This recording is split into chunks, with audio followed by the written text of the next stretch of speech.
Si Baku Madarame ay isang sugarol na tinatawag na Usugwe. Siya ay itinuturing na hindi magagapi ng marami hanggang sa isang araw na nakilala niya ang kanyang katapat.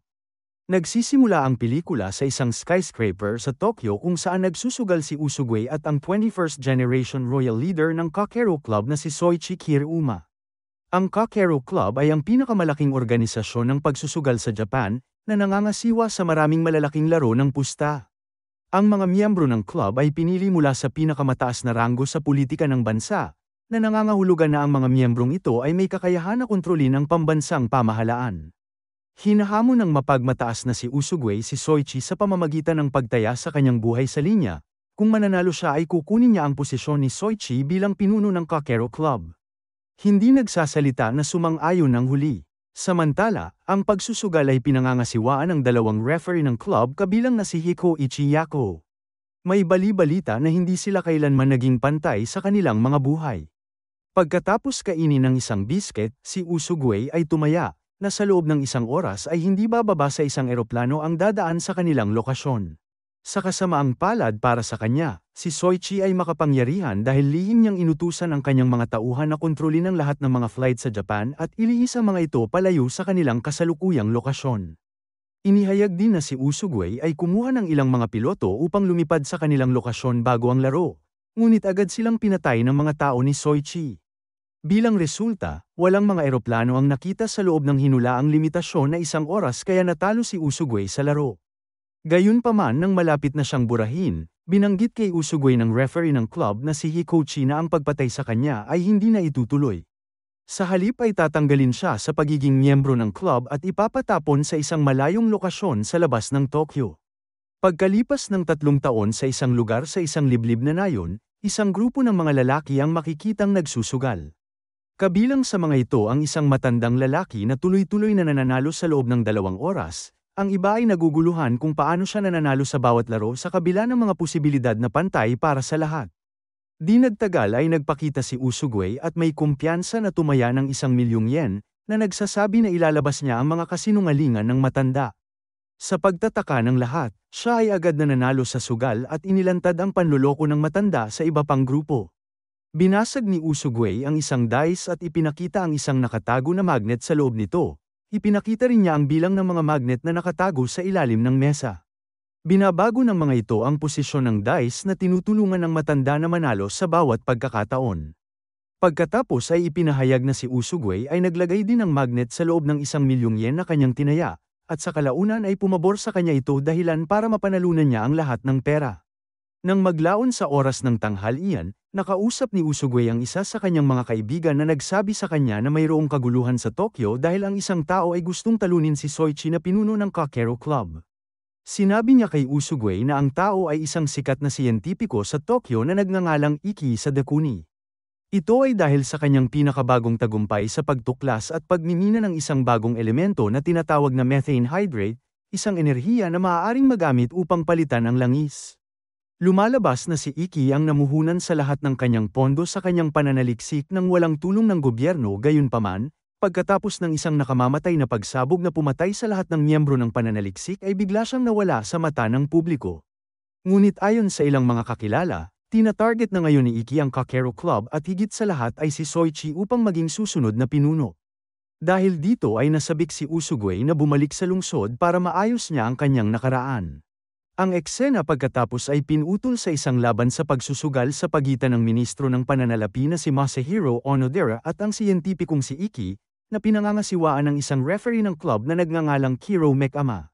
Si Masahiro pala ang naghamon kay Iki para sana ay makontrol niya ang susunod na eleksyon sa pamamagitan ng pagsasamantala sa mga research findings ni Iki. Gayunpaman, nagtagumpay si Iki na manalo sa lahat ng 6 na sunod-sunod na round na naging sanhi ng malaking pagkalugi ni Masahiro na 300,000,000 yen. Dahil napahiya ay inutusan niya ang referee na umpisahan muli ang laro, nalabag sa mga patakaran sa Kakero Club. Nang tumanggi si Kiro, inutusan ni Masahiro ang kanyang mga tauhan na patayin siya. Sa kabutihang palad, ang referee ay may pambihirang kakayahan sa pakikipaglaban at madali niyang napatay ang mga tauhan ng ministro. Pagkatapos ng kaguluhan, nilapitan ni Kiro si Iki at hiniling kung maaari siyang maging personal referee niya. Samantala, dumating si Usugway sa Tokyo kung saan sa lansangan ay nakilala niya ang isang batang lalaki na nagngangalang Takaomi Kaji. Si Kaji ay isang mabait na bata ngunit mayroon siyang mga problema. Siya ay niloko ng kanyang mga kaibigan, kaya dahil dito ay kailangan niyang humiram ng pera sa mga mapanganib na loan shark. Habang nag-uusap sila sa isang upuan, biglang nilapitan si Kaji ng mga loan shark na nagbanta sa kanya para sa pera. Sa kabutihang palad, nagbanta sa kanila si Usugway sa pamamagitan ng pagsasabi ng kasinungalingan na siya ay bahagi ng Yakuza. Pagkatapos ay tinanong niya si Kaji kung magkano ang kabuuang utang niya, at ang huli ay sumagot ng 2.2 million yen. Dahil naawa sa bata, nag-alok si Usugway na tulungan siya. Nang gabi ring yun, pumasok ang dalawa sa isang ilegal na kasino na pag-aari ng isang babaeng nagngangalang Ranko Kurama, at sinugal ang lahat ng pera na mayroon sila sa isang roulette. Sinadya ni Usugway na ilagay ang kanyang mga chips sa lahat ng numero maliban sa mga napili, kaya naman tinawag ni Kaji ang ideya na kalokohan na nagsasabing mas maraming barya ang mawawala sa kanila sa ganitong paraan. Gayunpaman ay dinagdagan pa ni Usugway ang halaga ng kanyang taya, tiwala na mananalo sila sa lahat. Sa kasamaang palad, si Kaji ay napatunayang tama dahil natalo si Usugway sa round pero hindi pa rin siya mukhang nag-aalala. Sa halip ay nagpasya siyang isugal ang lahat ng kanyang pera. Para sa huling round, nilakihan ni Usugway ang kanyang taya at tumaya sa bawat numero maliban sa numerong 9. Pagkatapos ay kumain siya ng biscuit, at nang makita ito, agad na pinusta ni Kaji ang lahat ng kanyang pera sa numerong 9. Lumalabas na ang lahat ay bahagi ng kanilang plano, bago sila magsimulang maglaro ay sinabi ni Usugway kay Kaji na ipusta ang lahat ng kanyang pera sa numero na hindi niya napili sa sandaling kumain siya ng biscuit. Naging epektibo ang plano at nanalo ang dalawa sa laro at kumita ng humigit kumulang 5 milyong yen. Ibinigay ni Usugway ang pera kay Kaji para mabayaran niya ang kanyang mga utang at ipagpatuloy ang kanyang buhay. Pagkatapos ng laro, nagustuhan ni Kaji si Usugway at hiniling na maging kasabwat niya. Gayunpaman, ayaw ng sugarol na ilagay sa panganib ang buhay ni Kaji kaya tumanggi siya. Sa parehong gabi ay nagsusugal si Iki sa loob ng iligal na kasino ni Kurama at tinalo ang babae sa isang laro nang hindi nahihirapan. Kasama rin si Usugway sa karamihan at mabilis niyang hinamon si Iki sa sarili nilang laro. Gayunpaman, tinanggihan ng huli ang hamon dahil si Usugway ay hindi miyembro ng Kakero Club. Dahil desperado para sa isang laban, nilapitan ni Usugway si Kurama at nakiusap para sa kanyang pagiging miyembro ng Kakero, ngunit tulad ng inaasahan ay tumanggi siya. Sa halip ay itinuro niya siya sa isang tao na handang isugal ang kanilang membership sa club. Ang tao ay isang matandang lalaki at isang psychopath na nagngangalang Taro Kokwon. Sa sumunod na eksena, nilapitan ni Kaji si Usugway at nakiusap na maging sidekick niya. Sa pagkakataong ito ay nakakagulat na sumang-ayon ang huli, kaya kinabukasan ay pinuntahan ng dalawa si Taro na dinala sila sa kanyang bahay sa loob ng kanyang sariling kagubatan. Ipinaliwanag ni Taro na para sa kanilang laro, kailangang kumuha ni na Usugway at Kaji ng 5 susi mula sa 5 sa kanyang mga alagang hayop sa loob ng isang tiyak na tagal ng oras. Kung mananalo sila, kikita sila ng 10 million yen. Ang laro ay pangangasiwaan ng walang iba kundi si Hikoichi Yako, ang sikat na referee mula sa Kakero Club. Gayunpaman bago magsimula ang laro, hinamon ni Usugway si Taro para sa kanyang pagiging miyembro ng Kakero.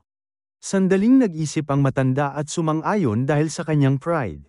Dahil sa kagalakan ay niregaluhan ni Usugway si Hikoichi ng panulat ngunit lingid sa kanilang kaalaman, ito ay isang kagamitan sa pakikinig. Di nagtagal, nagsimula ang laro at nalaman ng dalawang lalaki na ang mga alaga ni Taro ay talagang mga mersenaryo. Binigyan pa nga sila ng mga high-end na armas ngunit sa kabila nito, nagawang talunin ni Usugway at Kaji ang mga ito gamit ang panulat. Naiinis na inilabas ni Taro ang kanyang pinakahuling sandata, isang malaking tao na nagngangalang Rodem na lumalabas na anak pala niya. Napag-alaman na si Rodem ay sumailalim sa isang serye ng mga eksperimento, kaya siya ay naging isang malakas na halimaw. Gayunpaman mayroon siyang isang kahinaan, siya ay natutulog pagkatapos ng bawat 15 minuto. Nalaman ito ni Usugway sa pamamagitan ng aparato, kaya plano niyang pigilan si Rodem ng sapat na oras hanggang sa siya ay makatulog. Pumasok ang dalawa sa isang bodega at humanap ng bote ng methanol na gagamitin bilang sandata. Di nagtagal ay ginamit nila ang laman ng bote para mahirapan na makakita at mabawasan ang mga galaw ni Rodem. Nagpumiglas siya saglit at kalaunan ay nakatulog, na nagresulta sa tagumpay para sa mga lalaki. Nakuha nila ang pagiging miyembro ni Taro at binati ni Hikoichi si Kaji sa pagiging opisyal na miyembro ng Kakero Club. Dito sa wakas ay nabunyag kung bakit hinayaan ni Usugway si Kaji na sumama sa kanya bilang isang kasabwat.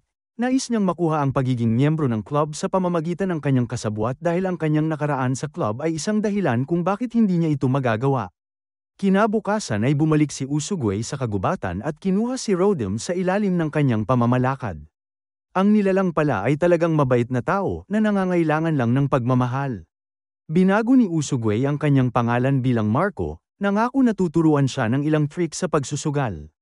Pagkatapos ang eksena ay nagpapakita ng isang flashback sa nakaraan ni Iki, kung saan nakipagkita siya sa ministro ng pananalapi na si Masahiro Onodera at sinabi sa kanya na gusto niyang ibahagi ang kanyang natuklasang methane hydrate sa buong mundo ng libre. Gayunpaman, mahigpit na tumanggi si Masahiro na sinasabing ang produkto ay mapanganib para magkaroon nito ang pangkalahatang publiko. Upang gawing malinaw ang kanyang motibo, nag-install siya ng mga pampasabog sa lab ni Iki, at pinasabog ang buong lugar. Ang insidente ay pumatay ng ilang mga siyentipiko at kahit na nakaligtas si Iki, siya ay naging permanenteng bulag. Ngayon, ang tanging misyon niya sa buhay ay gumanti laban sa gobyerno. Nagsagawa ng malalim na pagsasaliksik si Iki at napagpasyahan na ang pagiging pinuno ng Kakero Club ay ang pinakamadaling paraan upang isa-isang mapatalsik ang mga tiwaling opisyal ng gobyerno. Sa kasalukuyan, sa wakas ay tinanggap na niya ang hamon ni Usugway na akitin ang atensyon ng media. Ang pelikula pagkatapos ay pinutol sa kanilang araw ng laban na naka-broadcast ng live at direktang nasasaksihan ng maraming tao na may matataas na estado kabilang na si Kurama. Sa pagpasok ni Usugway at Kaji sa arena ng pagsusugal, ang huli ay natakot sa bagong assistant ni Iki na si Kiro. Dahil dito ay aksidente niyang napaputok ang kanyang armas, na naging sanhi ng pagkasira ng isa sa mga CCTV camera sa loob. Pagkaraan ng ilang sandali, hiniling ni Hikoichi sa madlang nanunood ng laro ng live na lumahok sa pamamagitan ng pamumuhunan ng pera bilang taya para sa sinumang manlalaro na mananalo. Bilang karagdagan, tinutukoy din ng mga investor kung anong uri ng parusa ang kailangang gawin ng matatalo na manlalaro. Nakakagulat dahil sa loob ng ilang minuto, ang kabuuang halaga ng perang napusta ay umabot sa 2 bilyong yen. Kasunod nito ay nagpasya rin ng mga investor na ang magiging kaparusahan ay hangman, kung saan ang matatalo na manlalaro at ang kanilang partner ay ibibitay sa harap ng madla sa loob ng gambling arena. Kaya naman sina Usugway at Iki ay naglaro ng sugal na tinatawag na Hangman Old Maid, kung saan ang dalawang manlalaro ay magkasunod na kukuha ng mga card mula sa deck ng kalaban upang hanapin ang parehong katugmang card. Bilang resulta, ang sinumang manlalaro na makakapili ng Old Maid card sa pagtatapos ng laro ay agad na idedeklara na talo sa round na yun. Gayunpaman sa partikular na larong ito, ang mga Old Maid card ay may mga numero mula 1 hanggang 5, at ang napiling numero ay tumutukoy sa bilang ng mga bahaging bubuuin para sa pagbitay. Kaya ang sinumang manlalaro na makakakuha ng mga card ng Old Maid ng 11 beses ay matatalo din. Bago magsimula ang laro, inanunsyo ni Hikoichi na ang anumang uri ng pandaraya at panlilinlang na pamamaraan ay pinapayagan hanggat hindi alam ng kalaban na manlalaro. Agad na nagsimula ang laro, at sa unang round ay nanalo si Iki dahil nakakuha si Usugway ng isang Old Maid card na may bilang na 5. Sa sumunod na round, nakakuha siya ng isa pang Old Maid card na may bilang na 4, kaya meron na siyang naipon na 9 na bahagi ng Old Maid card. Samantala, balisa sina Kaji at Kurama dahil sigurado silang matatalo si Usugway sa laro. Sila ay nagulat at natakot dahil napili na naman niya ang isa pang Old Maid card. Sa pamamagitan nito, isang card na lang ang kulang ni Usugway para silang dalawa ni Kaji ay mabitay. Gayunpaman, determinado si Usugway na baguhin ang resulta kaya sa huling round ay kinain niya ang kanyang espesyal na biscuit. Pagkatapos ay ipinahayag na sa kabila ng pagiging bulag, nakikita ni Iki ang mga card ng kanyang kalaban sa pamamagitan ng mga CCTV camera sa paligid ng arena ng pagsusugal. Nang malaman nito ni Usugway, ginamit niya ang blind spot na nalikha nang hindi sinasadyang masira ni Kaji ang isa sa mga camera. Habang nagpapatuloy ang laro ay nasilip pa niya ang mga card ni Iki, dahil patas ang lahat sa larong ito. Maya-maya ay gumuhit siya ng isang Old Maid sa isang card gamit ang panulat, at ipinakita ito sa isang camera. Napagtanto ng utak ni Iki na ang kanyang kalaban ay natalo, kaya siya ay tumalon sa tuwa. Sa kasamaang palad, inilantad lamang nito ang kanyang mapanlinlang na plano sa harap ng referee at ng buong madla. Naglagay pala siya ng aparato sa kanyang likod, sa tulong nito ay nakikita ng kanyang utak ang lahat ng nangyayari sa pamamagitan ng CCTV. Dahil puno ng puot sa pagkatalo, ang kanyang assistant na si Kiro ay sinubukan na salakayin si Usugui ngunit walang kahirap-hirap siyang pinatay ni Hikoichi. Nang masaksihan nito, tinanggap ni Iki ang kanyang kapalaran at opisyal na ipinagkaloob kay Usugui ang kanyang pagiging miyembro ng Kakero Club. Pagkatapos ay tinapos siya ayon sa mga patakaran ng laro sa harap ng lahat. Lumaktaw ang pelikula sa isang taon sa hinaharap kung saan naglakbay sina Usugui, Kurama, Marco at Kaji sa isang lugar para sa isang laro ng pagsusugal. Di nagtagal pagkatapos ng kanilang pagdating, binati sila ni Hikoichi ngunit si Usugui lang ang dinala sa loob ng isang arena. Nagtatapos ang pelikula na malalaman natin na si Usugui ay gaganap laban kay Soichi Kiruma para sa posisyon ng pinuno ng Kakero Club. Salamat sa panunood. Para lagi kayong updated sa susunod na kwento, mag-subscribe at siguraduhin na naka-on ang notification bell. Ingat!